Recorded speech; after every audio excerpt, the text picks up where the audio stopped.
Olympic അസോസിയേഷനെ രൂക്ഷമായി വിമർശിച്ച മന്ത്രി വി അബ്ദുറഹ്മാൻ കായിക സംഘടനകളെ നിയന്ത്രിക്കാതെ കേരളത്തിന്റെ കായിക മേഖല രക്ഷപ്പെടില്ലെന്ന് മന്ത്രി.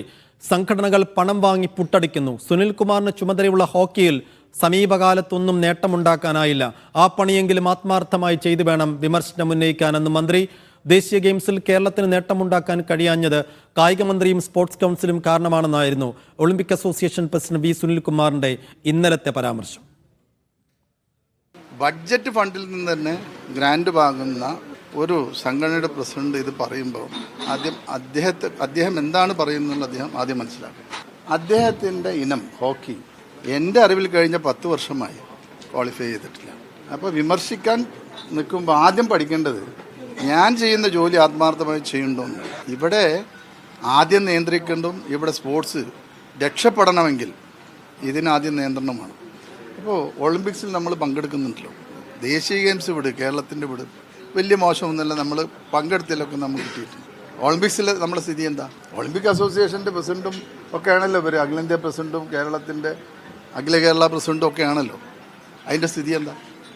അപ്പം അതൊക്കെ തന്നെ ഒരു വിമർശനം ഉന്നയിക്കുമ്പോൾ അത് പഠിക്കണം. സലാം മുഹമ്മദ് വിശദാംശങ്ങൾ നൽകും. സലാം, ദേശീയ ഗെയിംസിലെ കേരളത്തിന്റെ ദയനീയമായ പ്രകടനത്തിന്റെ പേരിൽ ഒളിമ്പിക് അസോസിയേഷനുമൊപ്പം സ്പോർട്സ് കൗൺസിലും പരസ്പരം പഴിചാരുന്ന കാഴ്ചയാണ് കാണുന്നത്. ഇന്നലെ സുനിൽകുമാർ പറഞ്ഞതിന് ഇന്ന് മന്ത്രി നൽകുന്ന മറുപടി എന്താണ്?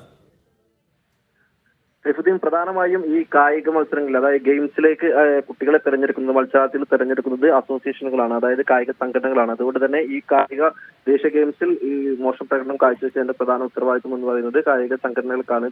പ്രധാനമായും കേരളത്തിലെ ഈ നിലവിലുള്ള ഒളിമ്പിക് അസോസിയേഷൻ അടക്കമുള്ള സംഘടനകൾ ഇവർ പണം വാങ്ങി പുട്ടടിക്കുകയാണ് ചെയ്തത്. ഇവർക്ക് ഉത്തരവാദിത്തമുള്ള ഈ ആരോപണം ഉന്നയിച്ച Olympic association president V Sunilkumar ഉൾപ്പെടെ, അദ്ദേഹം ഒളിമ്പിക് അസോസിയേഷൻ പ്രസിഡന്റ് കൂടിയാണ്. അദ്ദേഹത്തിന്റെ ചുമതലയുള്ള ഹോക്കിയിൽ കഴിഞ്ഞ 10 വർഷമായി ഹോക്കിയിൽ യോഗ്യത പോലും നേടാനായിട്ടില്ല. ആ രീതിയിൽ അദ്ദേഹത്തിന്റെ ഉത്തരവാദിത്തം പോലും, അദ്ദേഹത്തിന്റെ ജോലി പോലും ആത്മാർത്ഥമായി ചെയ്യാതെയാണ് ഈ രീതിയിലുള്ള ആരോപണങ്ങൾ അദ്ദേഹം ഉന്നയിക്കുന്നത്, അല്ലെങ്കിൽ വിമർശനങ്ങൾ ഉന്നയിക്കുന്നത്.